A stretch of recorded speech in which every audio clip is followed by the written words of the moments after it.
This Moorish castle occupies one of Lisbon's hilltops, offering an incredible view to Lisbon's old districts, the iconic dragged rooftops, and the Tagus River. In order to get to the terrace, you have to climb the last portion of the hill and go through the main gate of the citadel.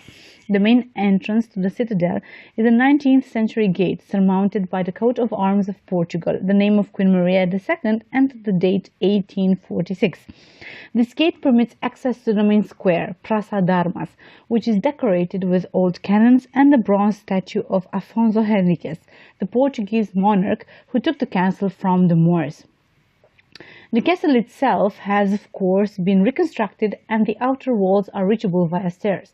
The remnants of the royal palace are located near the main square, but all that is left are some walls and a few rebuilt rooms such as Casa Ogival. It now hosts the Lisbonia, a multimedia show about the history of Lisbon. I encourage you to visit the castle not only for the exquisite view and for the multimedia show offered, which is really interesting, but also for the street vendors and artists that you will find near the main entrance of the castle. A really nice experience is to discuss a little with some of the street artists. I was really impressed with the works displayed there, and to tell you the truth, I would have brought everything had I had the money and the means of transporting them home. The photographs and the sketches representing sites of traditions from Lisbon were amazing. One of them made a real impression on me. He was a skinny man, short, with a black mustache, a chic hat, and a dark winter coat. The air he emanated was that of a true gentleman. The way he addressed his customers was also very elegant. He set up his table in a corner of the square, hanging his works on a string all around himself. He turned on his radio, which started playing 50s American songs, and began painting. With coffee. I was simply fascinated. He was so talented and modest, I could not help but buy one of his works of art. Lisbon is literally an open-air museum, so the only thing that you can do when visiting this amazing location is just to walk through each street, marvel at each corner, admire every building, and just admit at one point in time that there is no other city like it. Once I was done with visiting the castle, I continued my walk around one of Lisbon's oldest neighborhoods, Alfama. I was able to experience the true flavor of Lisbon, enjoy the reality of its street, and basically goggle each house, window, or door that I could find. It might sound a little creepy, but trust me, the locals are very used to this, and they let you take pictures of their houses, sometimes even invite you in to see also the interiors and gladly tell you stories about their cities. One of the first things that caught my eye was the buildings and the narrow streets. I literally got lost in the labyrinth of streets, because at every corner I saw something new, colorful, and different. I did not have time to check my GPS or my map. I saw some amazing sights, such as clothing lined up outside the windows to dry in the wind. As I was walking down the streets, the smell of laundry conditioner filled the air, and it took me back to my childhood, where my grandmother would hang her load of laundry in the open air as well. The colorful buildings, especially in Alfama, really lifted my spirits. They are inviting, made me want to discover more of the city. I did not want to leave anymore. At each corner, there was something for me to see, for me to photograph. Everything was even more delightful, even more worthwhile, and I could not help but take 1,000,001 pictures. These streets are so vibrant, and although mostly empty during the day, at night they come alive, with locals chatting at the doorsteps, enjoying a last nightcap, or youngsters hurrying to the next bar on their tour. One other phenomenon of Lisbon is the azulejo. Los azulejos are found on the interior and exterior of churches, palaces, ordinary houses, schools, and nowadays restaurants, bars, or even railways or subway stations. They are painted thin-glassed ceramic tiles, but they also have a more practical function, especially when placed on buildings to control the temperature of the homes.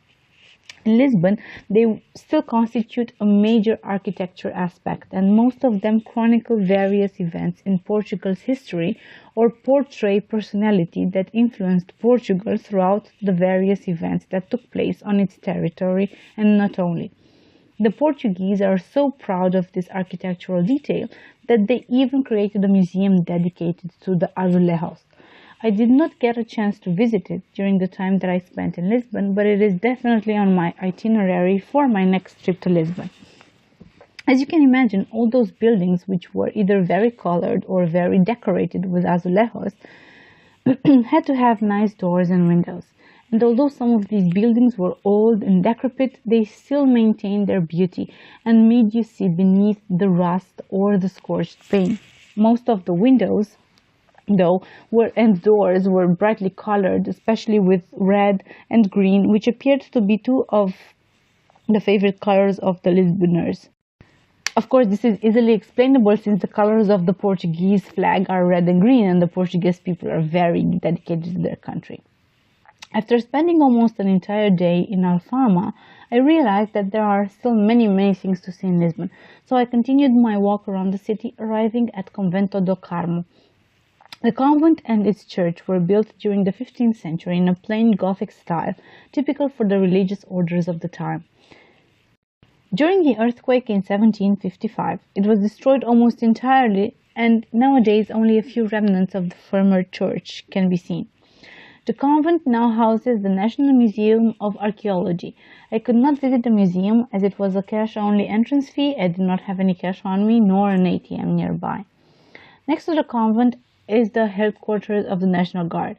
Every hour there is a short ceremony for the changing of the guards, which are posted outside of the main entrance. The guards are dressed in ceremony uniform and have to stay still. It was really nice to see, and everybody around was excited about the show, especially the kids. By the time I made my way back to Praça de Dom Pedro, it was already dark and I was simply exhausted. All I wanted to do was put my feet up and enjoy a nice glass of Portuguese wine. Apparently, the odds were not in my favor. As I was walking around, I found myself right in front of another great tourist attraction of Lisbon, Elevador de Santa Justa. Situated at the end of Rua de Santa Justa, this 19th century elevator connects the lower street of the Baixa with the higher Largo de Carmo Square. Of course, I only realized that the elevator had direct access to the Carmel convent after I had already come down here. Basically, I took the elevator back up to get to the same place I was before, and I had to wait for about 20 minutes in a queue to get inside the elevator. However, it was totally worth it. The elevator takes you to an observation platform which gives you a 360 degrees overview of Lisbon. It is simply breathtaking. Being night, it was even more special as you could see the entire city. I am very positive that the view during the day is as marvelous as the one I had, and I set a note to myself that next time I visit Lisbon, I would also check out the observation platform during the day. Going on the elevator, I used my all-time favorite transport card. The ticket was actually cheaper. I had to buy an additional ticket for 1.5 euros, which was separate than the elevator ride, to go on the platform and check out the view. The only thing I was able to do after my ride on the elevator was go home, exhausted but happy, actively planning in my head my next day. The last day in Lisbon was a wonder. I met new people, took a lot of photos, enjoyed Lisbon's main food attraction, and felt incredibly happy. I set off from my host quite late, as I was not able to get up after all the walking the previous day. To cut short on time, I just took a coffee on the go and savored it on the metro on my way to a special place in the history of Portugal, Torre de Belém. The Belém Tower is located outside of Lisbon, however reachable by metro and train.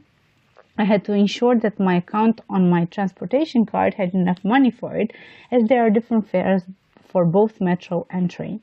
As mentioned, the monument has significant historical importance to the Portuguese people. It played an important role in the Portuguese maritime discoveries of the era of the Age of Discoveries. It is from here that the ships will sail towards new territories, carrying various merchandises used for trading with people that the sailors encountered on their voyages. Nowadays, the tower is a UNESCO World Heritage Site, along with the nearby Hieronymus Monastery. The tower was built in the early 16th century and is a prominent example of the Portuguese Manueline style, but it is also incorporating hints of other architectural styles. The influence of Moorish architecture is manifested in the delicate decorations, the arched windows, the balconies, and the ribbed cupolas of the watchtowers.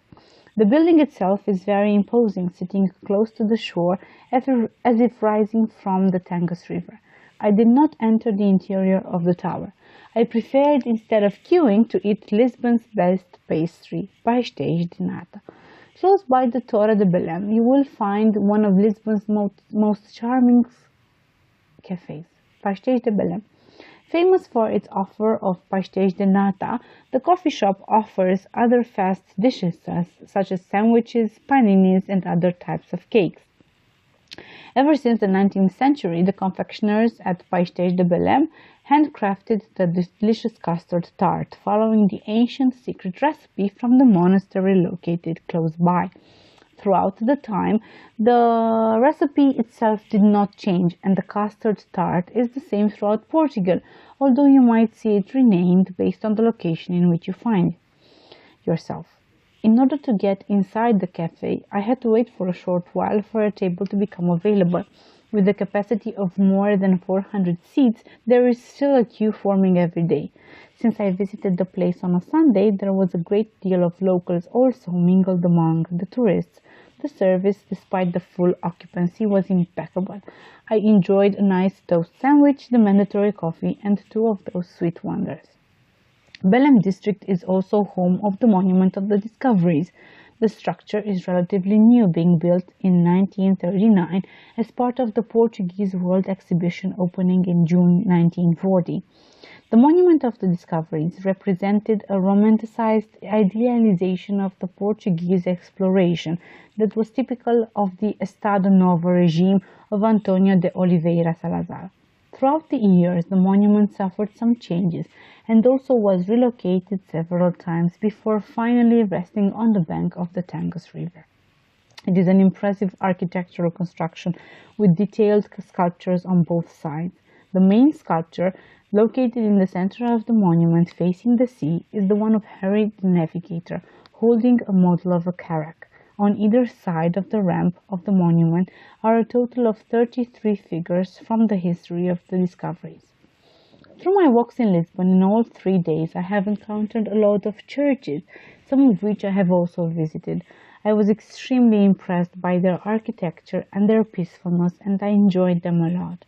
As I also mentioned earlier, Lisbon is a very colorful city. This is not due only to the facades of the buildings, but also because of the street art which can be found all around Lisbon. It is incredible how simple locations are enriched with graffiti works, stone sculptures, or reconstructions using various materials. I have left Lisbon with a heavy heart. I feel there are so many other things that need to be visited. I will for sure be back as soon as I can in this marvelous city. All the best from me, the traveling tulip. Have fun in Lisbon when you visit it.